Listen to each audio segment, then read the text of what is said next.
On December 22nd, 2023, my friends and I decided to visit an abandoned house for a pre-Christmas party. What started as a casual hangout soon turned into a horrifying encounter with the paranormal. Heavy footsteps, banging doors, and an intense, suffocating atmosphere forced us to flee for our lives. Here's a detailed account of that terrifying night and how we barely escaped. This happened to me and my friends on December 22nd, 2023.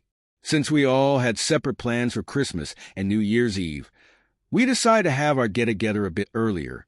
December 22nd was the date we settled on. Over the past few months, after experiencing a series of creepy incidents which I've shared here before, I had joined a team of paranormal investigators. Over time, I became good friends with the team leader, Alex. On the evening of the 22nd, exactly at 7 p.m., we all met at a designated spot and drove together to an abandoned house in a semi-populated area. As we stepped out of the car, I immediately got a strange, uneasy feeling. The house looked ancient, likely decades old, and the reason it was deserted was unclear. Trees and bushes had taken over most parts of the structure, making it look like it could collapse with the slightest disturbance. When I glanced at Alex, he simply shrugged and motioned for us to head inside. Alex and I led the way while Ethan and Ryan followed us, carrying the food and drinks. Alex had met Ethan and Ryan a couple of months ago through me. However, they had no idea that Alex was a paranormal investigator or that I had been learning from him. For the next 2 hours, we relaxed, chatted, joked around, and had a good time in eerie surroundings. Around 9 p.m., since Ethan and Ryan needed to head home by 10:15 p.m., we decided to finish up the food and drinks. We found a room that seemed relatively safe and sat there to enjoy our meal. About 10 minutes into eating, an overwhelming sensation swept over us, an unmistakable feeling that we were not alone.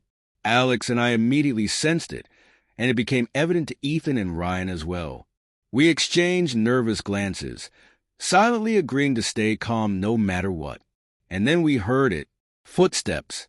Heavy, deliberate footsteps just about 10 feet away.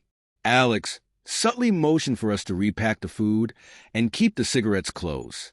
I understood the packing part, but couldn't figure out why he insisted on keeping the cigarettes nearby. We stayed absolutely silent. When the footsteps stopped, Alex and Ryan stood up and cautiously searched the nearby rooms using their phone flashlights.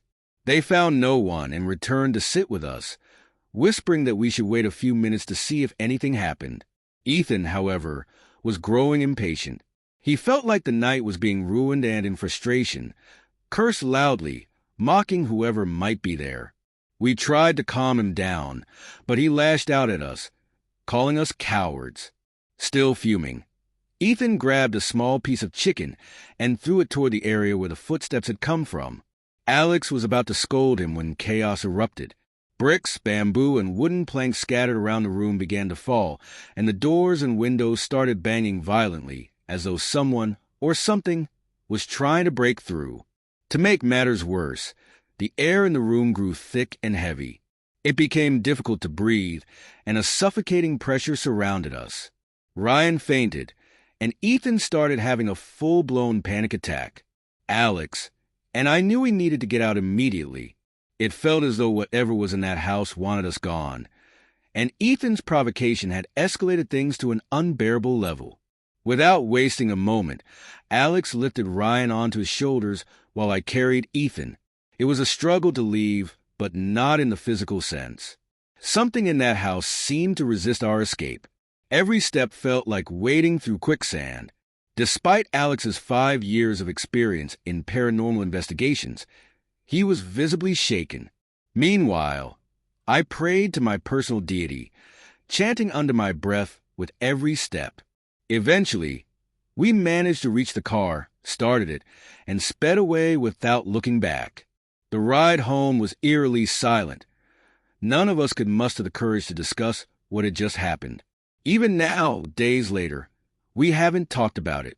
I'm struggling to process the events of that night. Part of me wants to dismiss it all, but I can't ignore what I saw and felt. And I know my friends can't either. If you enjoyed this story and want to hear more such thrilling and spine-chilling experiences, make sure to like this video, comment your thoughts, and share it with your friends. Don't forget to subscribe to the channel and hit the bell icon for notifications so you never miss an update. Your support helps us bring more amazing content and keeps the channel growing. Thank you for watching.